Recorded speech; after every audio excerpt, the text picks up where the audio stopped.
Χάρη σε εσάς είμαστε και πάλι μαζί και δεν θα χωρίσουμε ποτέ. Πολύ χαίρομαι.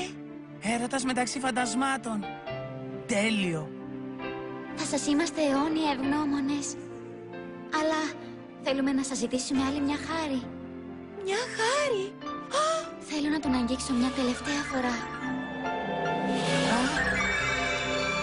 Τι συμβαίνει? Μπήκε το φάντασμα μέσα μου. Τι παράξενη αίσθηση. Δεν μπορώ να ελέγξω το σώμα μου. Καΐτο. Όχι, δεν είναι ο Καΐτο. Είμαστε τα φαντάσματα.